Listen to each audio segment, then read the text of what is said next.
सब लोग वहाँ सब लोग जो है ना से लेकर गांजे से लेकर हर चीज का सेवन किया जाता है। गूंगे बहरे अंधे सब लोग वहां थे। अगर वास्तविकता में वहां इंसान होते तो जितने समय तक उसने उस बच्ची के साथ अन्याय किया, उस गुंडे को, उस अपराधी को वहीं उसके हाथ पैर तोड़ देते, उस बच्ची की जान बचा लेते। लेकिन सबने खड़े होकर तमाशा देखा। उसका एकमात्र कारण यह है कि लोगों में इंसानियत खत्म हो गई है। मैं एक चीज आपको बताना मैंने कहना नहीं चाहता था, लेकिन आपको सुनना चाहिए। कहीं किसी महिला के साथ घटना होती तो पहले देखा जाता है वो किस समाज की है, उसकी जाति ढूंढी जाती है। और जब जाति ढूंढ ली जाती है, अगर वो ऊंची जाति की हो, तथाकथित जो हिंदूवादी व्यवस्था यहाँ है, एक सेकंड सुन लो, तो फिर उसमें ढूंढा जाता है अपराधी किस जाति का है। अगर अपराधी कहीं सब कास्ट है या अपराधी कहीं आसपास है तो लोग चुप हो जाते हैं। अगर बेटी वंचित जाति की हो, दलित पिछड़ी जाति की हो, तो फिर अपराधी ढूंढा जाता है किस जाति का। अगर पिछड़े या अपर कास्ट में होगा तो लोग चुप हो जाते हैं। मुस्लिम होगा तो फिर शोर मचाते हैं। मैं ये कह रहा हूं, अपराधी कोई जाति नहीं होती। वो मुसलमान हो, वो जैन हो, सिख हो, बौद्ध हो, हिंदू हो, कोई हो, अगर कोई किसी बच्चे से अपराध करता हो, किसी जाति धर्म की हो। हम काल में दलितों की चमड़ी उधेड़ी जा रही हो। कोई घोड़ी पे नहीं बैठ सकता, कोई मुंह नहीं रखता, कोई पानी नहीं पी सकता। किसी बच्चे को ये जो है आतताई जाके हत्या कर देंगे, उनको जो है काट देंगे, उनको मरने के बाद तक भी जो पीटते रहेंगे। कहाँ है कानून व्यवस्था? ये गलत है, ये सोच ही गलत है। ये न्याय चरित, ये इंसानियत, ये धार्मिक वो हो नहीं सकता है। कोई धर्म नहीं सिखाता। अगर कोई धर्म ये सिखाता कि बेटे के साथ ये करो, उस धर्म को भी आग लगा देनी चाहिए। यहाँ आया, इस क्षेत्र को देख के लगता है कि यहाँ जानवर रहते हैं, इंसान नहीं रहते हैं। और अगर आप इनका घर और हालात देखोगे, यहाँ के आसपास के लोगों के, पक्की छतें नहीं है लोगों के पास। दिल्ली है देश की राजधानी, और हालात क्या है ये आपको बताना जरूरी है। जो घटना हुई वो कितनी डरावनी है, इसके विजुअल्स आप लोगों ने देखे, हम लोगों ने भी देखे। जब तक उसके अंदर जान थी तब तक वो गुंडा चाकुओं से उस पर हमला करता रहा, और जब वो उसकी जान भी निकल गई तो उसने पत्थर से उसको कुचल कुचल के मार दिया। जब मैंने इनके पिताजी से बात हुई, मेरी इनकी पहले भी बात हुई थी, उसकी आंतें तक बाहर निकल आई। वो मौके पे मर गई। इतना हीनियस था सब कुछ। हमारी सबकी, मीडिया की, आम जनता की, राजनीतिक दलों की, सबकी ये मांग होनी चाहिए कि उसे सख्त से सख्त सजा मिले। लेकिन जब तक हम परिवार को नहीं सुनेंगे, परिवार से जानने का प्रयास नहीं करेंगे उनके ऊपर क्या बीत रही है, तब तक बात आगे नहीं बढ़ेगी। ये इतनी बड़ी घटना हुई, उससे पहले भी कई बार उस बच्ची को उसने डराने का काम किया। विरोध करने पे इनके पिताजी को जान से मारने की धमकी दी। देश की राजधानी है, गृह मंत्री जी का शासन है, पुलिस की क्या व्यवस्था है, पुलिस क्या कर सकती थी आप बेहतर जानते हैं। क्या नहीं हुआ, कहां गलती रही। अगर कोई सरफिरा यहां किसी बच्ची के साथ ऐसा कर देता है तो आप समझिए दिल्ली में बेटियां कितनी सुरक्षित हैं। ये होना चाहिए था कि इस परिवार को, क्योंकि कल रात में 2 बजे भी इनके साथ ताका झाकी हुई। कोई यहाँ झांक रहा था, कोई इनकी रेकी कर रहा था। लगातार रेकी इनकी जारी है। मैं जब पिछली बार रात में चुपचाप आया, क्योंकि मीडिया के लोग पूरा भौकाल वकाल मचा के रखते हैं, कहाँ थे, क्या हुआ, ये है वो है, तो उस रात मुझे पता लगा कि ये यहाँ पर नहीं है। फिर मेरी इनसे फोन पे बात हुई, क्योंकि यहाँ पर ज्यादा लोग इनसे तमाम तरह के सवाल कर रहे थे। ये क्योंकि आम कॉमन आदमी है, इनको सिर्फ रोटी रोजगार, अपना परिवार, इसी से मतलब है, अपने गाँव को, उससे ये थोड़ा घबरा गए और यहां से दूर हट गए। फिर ये वापस लौटे। जैसे वापस लौटे, हमारी यूनिट यहाँ लगी हुई थी, तत्काल हमारे लोग आए। हमने फिर इनसे वार्ता की और हम इंतजार कर रहे थे कि बहुत सारी जो पुलिस की इन्वेस्टिगेशन है उनके बारे में हमें जानकारी मिल जाए, क्योंकि हमने यहाँ के अधिकारियों से बात की थी कि भाई इसमें और कितने लोग हैं, क्या अकेले आदमी ने इतना साहस किया या उसके और भी सहयोगी थे। अगर सहयोगी थे तो उनको क्या खोजा गया है, क्या उसको रिमांड पे लेकर उससे पूछताछ की गई है। ऐसी कोई भी जानकारी हमें नहीं मिली। अब परिवार की एकमात्र मांग ये है कि उसको फांसी की सजा, हीनियस क्राइम है, सरकार फास्ट ट्रैक कोर्ट में मुकदमा चला के उसको फांसी की सजा करे। ये न्याय के प्रति ये होना ही चाहिए, जिससे कि अपराधियों में डर पैदा हो। आज के अपराधियों में डर खत्म हो गया। ये पहला मामला नहीं, चाहे हमें याद हो निर्भया का मामला, चाहे हमें नागल का मामला याद हो, जो नागल में 9 साल की बच्ची के साथ हो, चाहे ये वाला मामला याद हो। इन सब मामलों में जितना अपराध किया जा सकता था उससे भी ज्यादा अपराध करने का प्रयास किया गया। अच्छा है कि पुलिस ने उसको त्वरित गिरफ्तार किया। भीम आर्मी के लोग भी उसको ढूंढने का प्रयास कर रहे थे कि वो मिल जाए, लेकिन वो हमसे पहले पुलिस के लोगों को मिल गया। अदरवाइज हम अपने आप जानकारी हासिल करने का प्रयास करते कि उसके साथ और कौन कौन लोग शामिल थे। अब हमारी कई और मांगे हैं, जो हालात हमने आगे देखे, क्या न्याय एक दिन में मिल जाएगा आप और मैं ये सोच लें, या एक महीने में मिल जाएगा, ये भी संभव नहीं है। तो न्याय मिलेगा कब? न्याय मिलेगा जब कोर्ट में एक अच्छा बेहतर वकील खड़ा होकर इस केस को लड़ेगा। जो गवाह हैं इस मामले के, वो ईमानदारी से गवाही देंगे, उनके पूरे डर नहीं होगा और परिवार सुरक्षित रहेगा। वो इस हौसले में रहेगा कि वो खड़ा होकर इस लड़ाई को लड़ सके। मैं समझता हूँ जैसा उनका घर है और जिनके हालात हैं, मुझे तो लगता नहीं उनकी पत्नी बीमार है, वो इस लड़ाई को लड़ पाएंगे। इसलिए सरकार से हम कई मांगे करते, सरकार ने कुछ मांगों की बात भी की है, लेकिन वो भी धरातल पे तो नहीं आई कि हम इनको इतना मुआवजा दे रहे हैं। मैं ये सरकार से मांग करता हूँ प्राथमिकता के तौर पे कि सबसे पहले अगर सरकार वास्तविकता में इनके साथ खड़ी है, केंद्र की भी और यहाँ की प्रदेश की भी। मैं तो ये सोच रहा था कि मैं तो सहारनपुर से आता हूँ, मैं अपनी पार्टी का अकेला आदमी जिसको सारे देश में घूम घूम कर लड़ाई लड़नी पड़ती है। मैंने बीच में आने का प्रयास किया तो ये नहीं थे यहाँ, फिर मेरी इनके फ़ोन पे बात होगी, हमने कहा कि तो एक समय बना के हम लोग आएंगे, चुपचाप आपकी पूरी लड़ाई की जानकारी करके इसको लड़ेंगे। लीगल की तरफ से हमारे लोग इसको लड़ेंगे, इस केस को पूरे, कि उससे फांसी से भी कोई कठोर सजा हो तो हम लीगल के जरिए साबित करके उसको सजा दिलाएं। लेकिन प्राथमिकता के तौर पर सरकार को ये करना चाहिए कि परिवार सुरक्षित रहेगा और न्याय के लिए इनके साथ खड़े हैं, तो इनको एक घर जो है सरकार को देना चाहिए, जिस घर में ये कम से कम ऐसी छत तो हो कि जिसके अंदर ये चैन से पड़ के सो जाएं, और एक सुरक्षा का माहौल। दिल्ली पुलिस को चाहिए था कि इनको सुरक्षा का माहौल देती, लेकिन मुझे तो नहीं लगता इनकी सुरक्षा, आपकी सुरक्षा में कोई आदमी नहीं सर, कोई नहीं है, 2 दिन से कोई नहीं है। इतने हीनियस क्राइम के जो परिवार के लोग हैं जिनके साथ अपराध हुआ, उनकी सुरक्षा की जिम्मेदारी मेरी है, पुलिस की है। हम तो कर लेंगे भीम आर्मी के लोग, लेकिन पुलिस को करनी चाहिए थी ना। 2 दिन में ही खत्म हो गया नाटक, 6 दिन में ही नाटक खत्म। उसके बाद आज तक पुलिस को नहीं सूझी कि वो अपराधी अपनी जान बचाने के लिए, अभी ये भी जानकारी में पुख्ता नहीं है कि उसने पहले भी एक हत्या की है। उसने नाबालिग रहते एक व्यक्ति को गोली मारी थी, वो जेल में रह के आया, वो आदी है अपराध का। आज यहाँ बहन बेटियां सुरक्षित नहीं है दिल्ली में, लेकिन ऐसे अपराधियों पे कार्रवाई करने के बजाय ऐसे अपराधियों का थानों में स्वागत होता है दिल्ली में। और अपराधियों के पक्ष में आप देखो कितने भी पिछले कई सालों का ट्रेंड है, अपराधियों के पक्ष में पंचायतें हो रही हैं, यात्रा निकल रही है। ऐसे गुंडों को जब तक सख्त सजा नहीं होगी, चाहे वो फांसी हो या उससे भी बड़ी, मेरी लड़ाई उनके परिवार से नहीं है, मगर मैं चाहता हूं कि उनको ऐसी सजा मिले कि कोई परिवार दोबारा किसी परिवार में ऐसा बदमाश, ऐसा गुनहगार जन्म ना ले। ऐसी सजा उसको मिलनी चाहिए। लेकिन इस परिवार का क्या होगा? इनकी एक बच्ची, एक बेटा है, वो 12 साल का है, बेटी इन्होंने पाली।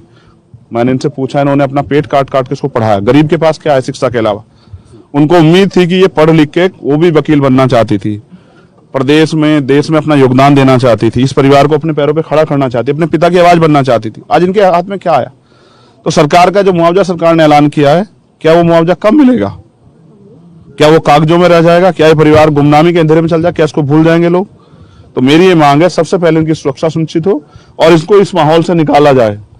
प्रधानमंत्री जी भी कहते हैं कि हमने सबको आवास दी है, प्रधानमंत्री आवास योजना चल रही है, और दिल्ली के मुख्यमंत्री का कच्ची कॉलोनी पक्की हो गई। कौन सी कॉलोनी पक्की होगी? जरा हमें भी दिखा दो। हमारा परिवार तो यहाँ कहाँ रह रहा है?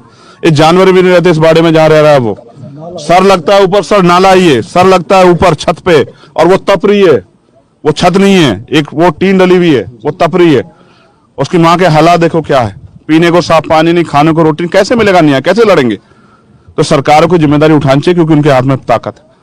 ये परिवार खड़ा कैसे रहेगा? बेलदारी का काम करते हैं, मालिक नहीं देगा रोजगार। जब पता लग जाएगा भाई इस साथ ना अपराध हो गया है, लोग इसके आसपास घूमेंगे, तो सरकार इसको एक सरकारी नौकरी इस परिवार को दे, चाहे इनकी पत्नी को दे चाहे इन्हें दे, जिससे परिवार अपने पैरों पर खड़ा हो। न्याय देना है तो न्याय की आवाज को, न्याय के चरित्र को मजबूत करना पड़ेगा ना। ये होगा न्याय कि ये अपने पैरों पर खड़े हो, अपनी बेटी के लिए न्याय के लिए लड़े, जैसे निर्भया की मां लड़ी, जैसे हाथरस का परिवार लड़ा, ये भी लड़े। और ये जाए, एक मिनट, इनको सरकार की तरफ से जो इनके पास ताकत है, सरकार इनको एक सरकारी नौकरी दे, इनको एक डीडीए का आवास दे। सबके लिए है ना आवास? जब गरीबों को नहीं मिलेगा, जो जरूरतमंद है उनको नहीं मिलेगा, जो लाभार्थी असली लाभार्थी उनको नहीं मिलेगा, तो ये किसके लिए? ठेकेदारों के लिए आवास। तो इनको एक आवास दें। अगर वो ऐसा नहीं करते, दुख इस बात का है कि देश के प्रधानमंत्री भी यही रहते हैं, गृह मंत्री भी रहते हैं, उनके बड़े बड़े नेता भी यही रहते हैं, दिल्ली के मुख्यमंत्री भी यही रहते हैं, लेकिन एक बार उनको इस परिवार की सुध लेने की नहीं लगी। मुख्यमंत्री जी को समय नहीं लगा। अब मैं आ गया हूं तो कहीं और लोग आएंगे, आके इस परिवार के आंसू पूछने की बात की। यही होता है दिल्ली में, चाहे वो नागल का मामला हो, चाहे और कोई मामला हो। जब मैं आ जाता हूं फिर सब लोग आते हैं, लेकिन क्योंकि हमारा संगठन यहाँ काम करता है, हिमांशु जी, रविंद्र भाटी जी, हमारे महेश पेवार, नरेंद्र बिकुराम जैन साहब, ये हमारे लोग हर मामले को लड़ते हैं। मैं तो आके चला जाऊंगा, लेकिन इस परिवार को न्याय कैसे मिलेगा ये तय करेंगे। हमारे सुप्रीम कोर्ट के जो लॉयर हैं, लीगल साल के हमारे जो इंचार्ज हैं MS आर्या जी, वो इस केस को लड़ेंगे और हम उसको फांसी से भी सख्त से सख्त सजा दिलाने के लिए हम फास्ट ट्रैक कोर्ट की भी जो हमारी मांग है उसको भी हम एनालिसिस करेंगे, उस पर हो रहा है नहीं हो रहा है काम। हम एविडेंस के साथ टेम्परिंग ना हो इसलिए उसकी बेल को भी अपोज करने के लिए खड़े होंगे और उसके जो सहयोगी साथी जिन्होंने इसमें उसका हाथ बटाया, हम प्रयास करेंगे कि इसकी जांच हो, उसको रिमांड पे लेके इसकी फेयर इन्वेस्टिगेशन हो जिससे कि उसके आरोपी साथी ना बचे। हम प्रयास करेंगे ये व्यक्ति अपने ये परिवार अपने पैरों पर खड़ा रहे, इसलिए हम मुख्यमंत्री का भी घेराव करेंगे कि वो इनको एक सरकारी आवास और एक सरकारी नौकरी दें और इस परिवार के लिए सुरक्षा की व्यवस्था करे दिल्ली पुलिस। तो इसके लिए हम जल्द मुख्यमंत्री आवास का घेराव करेंगे और यहाँ के जो और नेता हैं केंद्र के मंत्री, उनके आवासों का भी घेराव करेंगे। हम अपने परिवार को अकेला नहीं छोड़ेंगे क्योंकि जिनका पॉलिटिकल टूरिज्म होना था उनका हो गया है और हमने हर केस में ऐसा देखा। आपको याद है हाथरस के मामले में कौन गया? 1 महीने के बाद कभी किसी ने नहीं पूछा। जब मैं 1 साल बाद उनके परिवार के पास गया तो मैंने देखा 1-1 फुट के गड्ढे और कूड़ा चढ़ा दिया उनके मकान तक। एक रात रुक के मैंने और हिमांशु जी ने वो हटवाया। हम लगातार लड़ते रहते हैं और हमारा एक काम, हम अपने काम को करते रहेंगे और हम अपनी ड्यूटी को अदा करेंगे और हम इनके साथ खड़े हैं कानून की लड़ाई लड़ने में भी, इनकी रक्षा सुरक्षा के लिए भी और इनको वास्तविकता में अधिकार मिलने चाहिए बुनियादी, चाहे वो आवास हो, चाहे वो नौकरी हो, चाहे परिवार सुरक्षा, उसके लिए भी हम लोग लड़ेंगे। सड़क में हमारी जिम्मेदारी। चंद्रशेखर, क्या सरकार की सिर्फ घोषणाएं करने के लिए रह गई है? दिल्ली सरकार ने घोषणा करी 10 लाख रुपए की, लेकिन धरातल पर अभी वो लाभार्थी नहीं हुए हैं। देखो, मैं ये कह रहा हूँ, सबसे पहले सरकार को ये देखना चाहिए कि परिवार किस दयनीय स्थिति में है, तो इस परिवार के आंसू पूछने चाहिए। तो वो तो नहीं हुआ। घोषणा की है, घोषणा कब मिलेगी जानो। मैं आज अब आ गया हूँ ना, तो अब वो जल्दबाजी करके दिखाएंगे हम बहुत ही तेजी हैं। देखो, इनके वोट लेने के लिए सब लोग आ जाएंगे। एक सेकंड, इनके वोट लेने सब लोग आ जाएंगे, लेकिन इनकी न्याय लड़ने के लिए इनको पता है कि इनकी लड़ाई लड़ने के लिए, इनके साथ खड़े रहने के लिए चंद्रशेखर आजाद आएगा। ये भी इस बात को जानते हैं और सरकार भी इस बात को जानती है। अब मैं आ गया हूँ लड़ने, तो अब सरकार अपनी बात को आगे बढ़ाएगी, लेकिन हम छीन के लेंगे। हमें पता है सरकार देगी नहीं आसान, हम छीन के लेंगे। आप बताओ क्या? चंद्रशेखर, आपने पीड़िता के परिवार को क्या कुछ आश्वासन दिया? मैंने उनको ये विश्वास दिलाया कि वो अपने आप को अकेला ना समझे। ये जिस क्षेत्र से हैं वहां भी इनके परिवार के पास हमारी टीम गई है, इनसे आप पूछ लिया बता देंगे। इनके घर पे भी हमारी टीम गई है। हमने जब बीच में इधर डिस्टर्ब हुए तो हमने इनको खोजा भी।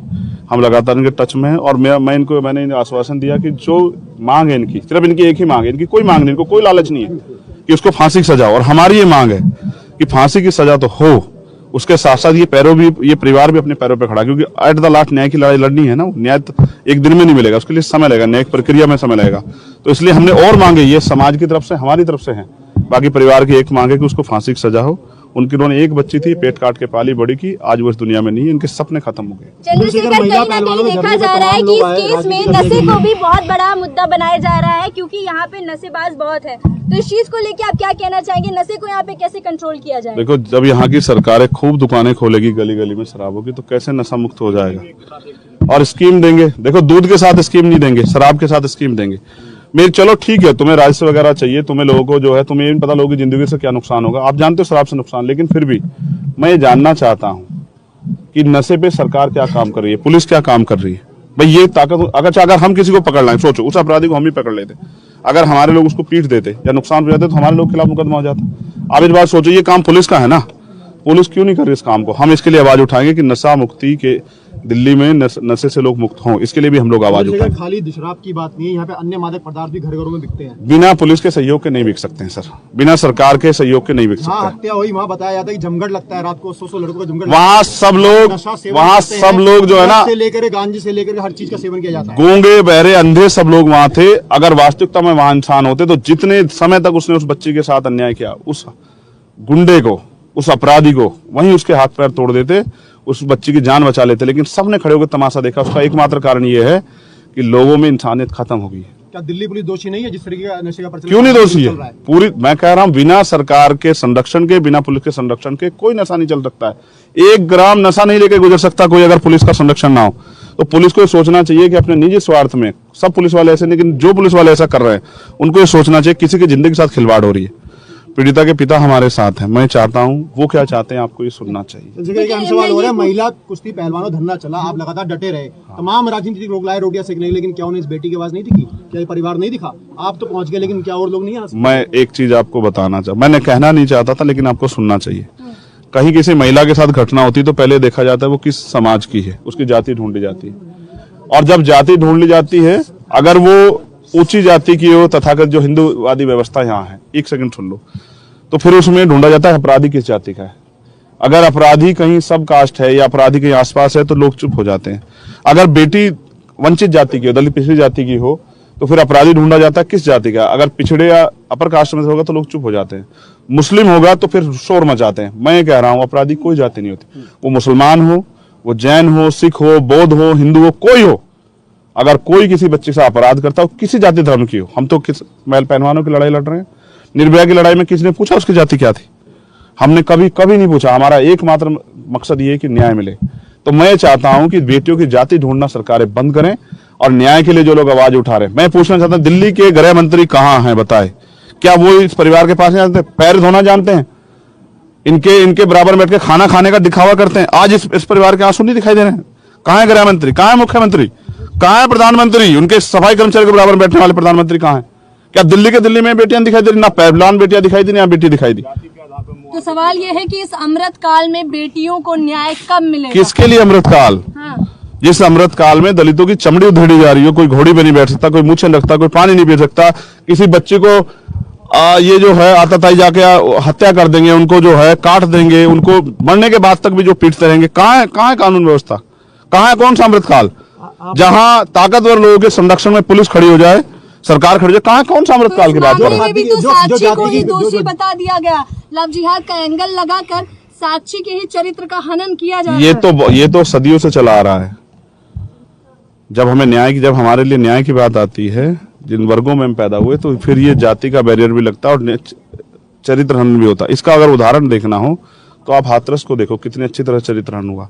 हमें आदत हो गई है, मगर मैं अपने लोगों से भी कहना चाहूँ, कब तक कंजाहवला केस भी आपको अगर याद हो, युवती के साथ कितने वीडियो वगैरह चलाए, सब चीजें किए, उस मामले को भी हम लोग लड़े। उनके परिवार से मिलने गया था ना, आपको याद होगा, कितना प्रयास किया गया कि उसको एक्सीडेंट दिखाया जाए। और पुलिस का क्या रोल था उसमें? कितने घंटे तक पुलिस ने फोन नहीं उठाया? 1 जनवरी देश जाग रहा था, तब ये हुआ। मैं सिर्फ ये कहना चाहता हूं, कितना हनन करोगे बेटे के चरित्र का? 9 दिन पूजते हो और बाकी 355 दिन उनकी खाल उतरती हुई देखते हो, क्यों चुप हो? तुम्हारी घर की बेटी नहीं, इसलिए। ये गलत है, ये सोच ही गलत है। ये न्याय चरित्र, ये इंसानियत, ये धार्मिक वो हो नहीं सकता। कोई धर्म नहीं सिखाता।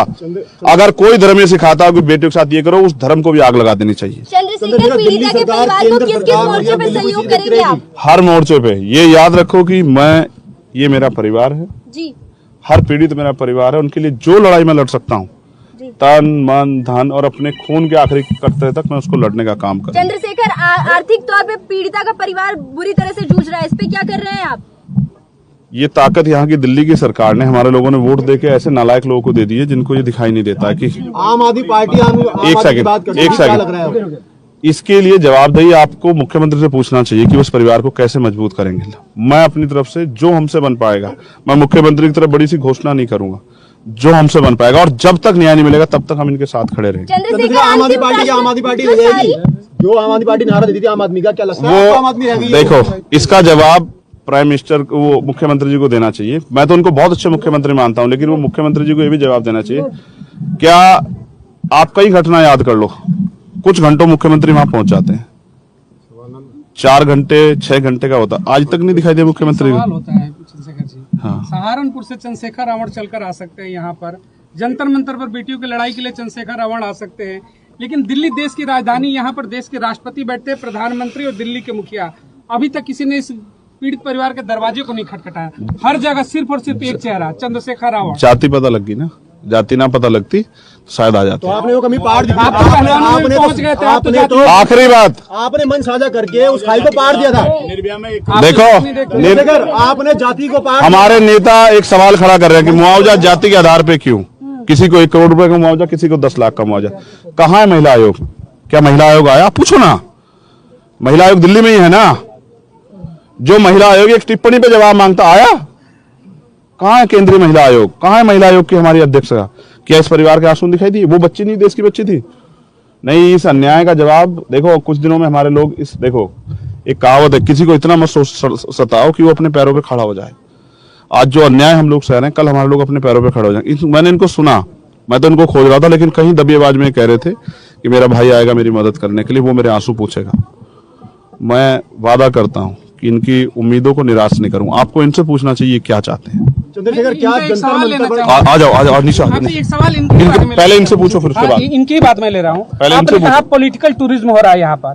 पंजाब के एक कोई बाबा करके आए थे यहाँ पर, फर्जी चेक देकर 51,000 रुपए का चले गए हैं वो। तो यहाँ पर इस तरीके का भी स्टैंड चल रहा है, फर्जी चेक लगाकर लोग जा रहे हैं आर्थिक रूप में। इस पर आप क्या कहेंगे? नहीं, मैं कुछ नहीं कहूंगा। जो जैसा होगा वो वैसा ही कर्म करेगा, ये मेरी उसमें नहीं है। और मैं किसी ऐसे लोगों के लिए जवाबदेही नहीं हूँ कि मैंने ऐसे तमाम जो लोग महिला पहलवानों के धरने में पहुंचे राजनीतिक रोटियां सेकने के लिए आ ले लो। आज आज चंद्रशेखर रावण आपसे मिलने आए, आपके साथ खड़े हैं। इन्होंने किस तरीके के सांत्वना दिए? अब आपको उम्मीद है कि अब तो न्याय बेहतर होगा क्योंकि चंद्रशेखर दरवाजे पर है। हाँ जी, अब मुझे भरोसा है कि अब मेरे साथ न्याय होगा और मुझे न्याय मिलेगा। मुझे न्याय भैया दिलवाएंगे, इन पे मुझे भरोसा है। इसके पहले ही मैंने इनको कहा था भैया मैं आपसे मिलना चाहता हूँ और मैं अपनी चीजें बताना चाहता हूँ कि मुझे दिक्कत क्या है, परेशानी क्या है। और देश के तमाम बड़े बड़े नेता हैं, मुख्यमंत्री हैं, प्रधानमंत्री हैं, चंद्रशेखर रावण से उम्मीद क्यों है कि यही आएंगे तो बेहतर होगा? देखिए, ये जब कानून के सामने सब कुछ रखा गया है, सबूत भी है, गवाह भी है, सब कुछ है, तो फिर कानून की कहाँ सो रही है? अब तक तो उसको फांसी दे देना चाहिए।